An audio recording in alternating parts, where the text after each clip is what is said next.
Well, I drove way off course today in search of, was it, a mattress? I'm a little confused. I don't know where I am. Maybe the dispensary? Need a little buzz? Let's keep walking. Maybe I am a little hungry. Maybe I could use a drink. I don't know. Oh, bar/food. I'm going inside.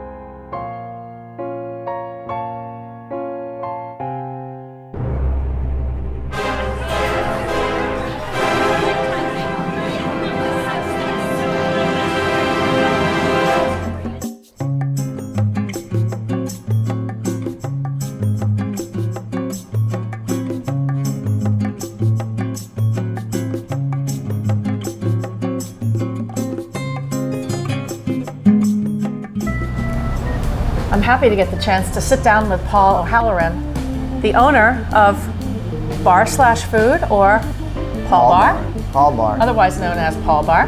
Hey, Paul. Hi. Hi, good to see you today. Good to see you. How are you? Thank you. I'm awesome. Good. So, in your très elegant place, in between the dispensary, the mattress store, and the vape shop, who knew? Who knew? Who knew? Well, it's hilarious because I've taken to telling people to stop telling other people. Yeah. It seems like a bad business decision, but I said, you're going to show up one day and you're not going to be able to get a seat because your friends know about it. So we're a very small space, and I like that. I like that it's super intimate and sexy and dark in here, and so we try to accommodate everybody. And if people hang around just for a few more minutes, stuff always shifts, and we'll get you in here and get you a table or get you a seat at the bar. I mean, look at this bar. This is amazing. It's amazing. I mean, there's never been a more meant-to-be story. When I walked in here, this bar was in here, and I was like, oh my God, it was like a Disney movie where I just blew the dust off the bar, and suddenly I saw exactly what it was going to look like. Yeah, totally. I knew what color it should be because of the color of the bar. I knew the bar needed a lot of work and whatnot, but the boy has vision. Yeah, and speakeasy is a term that's being thrown around a lot. Yeah. Technically cannot be so because we are still allowed to drink here in America. But what I do like about the term speakeasy is that it just means that it's a place that you have to seek out. It's a place that you have to know where it is, otherwise you'd never find it. And that's why I kind of keep a very odd, awkward looking sign that says bar, food, and you got to keep people guessing. How long have you been in this business? Where did you come from, Paul? On and off, mostly. Where did I come from? Born in Ireland and raised in the Bronx. So I've been in New York City for 48 years of my life. I only moved here almost 4 years ago to Palm Springs, and I love it. I moved here to marry a guy, and as you do. Yeah, as you do in Palm Springs. And then I worked at Mr. Lyons for the first 2.5 years that I was here. Which we love. Yeah, we love Mr. Lyons. When we decided, my husband and I, to look for a space, I had in mind exactly what I wanted. I wanted something dark, to get away from the heat. I love the idea of walking into a dark place when it's 110 degrees outside and it's way too sunny. We open at 4 o'clock, so it's the beginning of happy hour. Happy hour, which is a religious event in this town, from 4 to 7 o'clock every day. And there's often a line forming down the block at like 3:45 or something. 3:45. That has sort of waned a little bit, which makes me happy because it's way too hot to be standing outside. You're gonna get a table in here, just calm down. It's gonna happen. Yeah, hold your horses. I mean, yeah, and that's a blessing, of course. I'm not looking at gift horse in the mouth. I know I have lightning in a bottle in that sense, in that the community's been incredibly responsive, and I think part of that is there's nothing really over on this side of town. Yeah, I mean, what else is around here? And you've got a nice community across the street that probably needed a place to eat and drink. So speaking of bar, what's behind that bar? Well, being that you are the mixologist extraordinaire. Chef. I decided to stick to my guns and just do the classics, cocktails that people love to drink. Not just slightly sipping end of, nightcaps, Manhattans and martinis and margaritas. Nothing better than a great margarita. It's the #1 drink in America, a margarita, ironically. because it's an amazing cocktail, you know. I did a twist on the sidecar where I have a frozen margarita machine, and now we have a frozen sidecar. It's boozy. I love that. I know. If you're gonna have a frozen cocktail, it should be boozy, you know.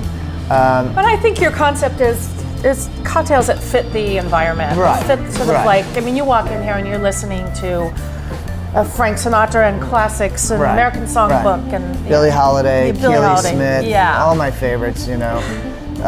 Glenn Miller, you know, Ella, everybody, you know, even, you know, Judy Garland and the occasional Barbara, you know, because I want music where people feel comfortable and you can hear each other speak, you know, and it's an adult place. Did you also create the menu, the food menu? Because your food is extraordinary. Thank you.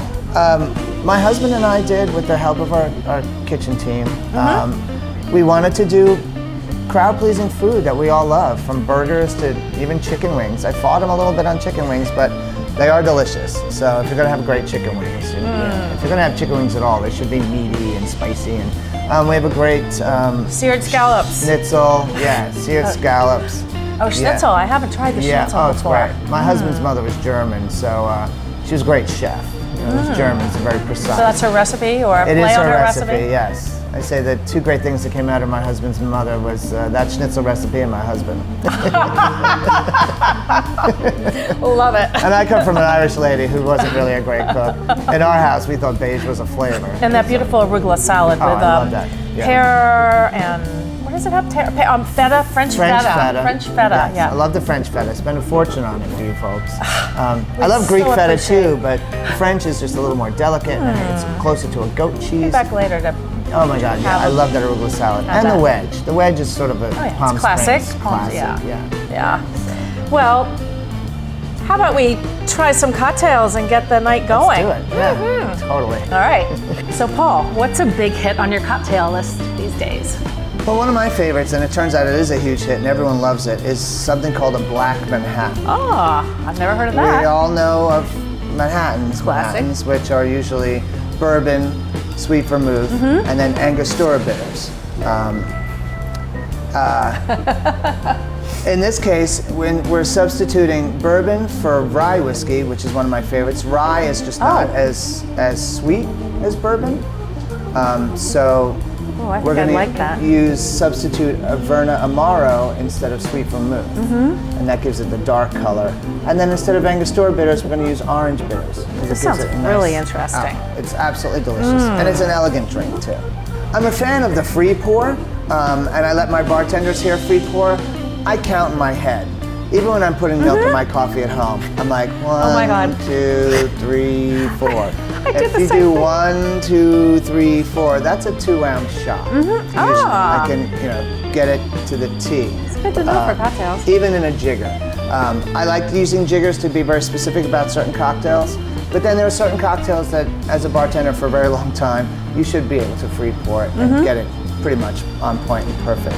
And then you're going to give it a good 30 or 40 rotations when you're stirring it. Manhattan should always be stirred. If you walk into a place and they're shaking your Manhattan, you should leave immediately. Yeah.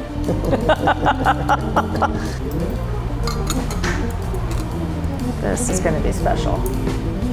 Oh, look at the beautiful pour. It's a beautiful, beautiful color. Color is, I was going to say. It's going to get you where you want to go. Thank the Black you, Manhattan. Paul. You're welcome. Black Manhattan. Cheers. Well, cheers to Paul Bar. Thank you. Thank you.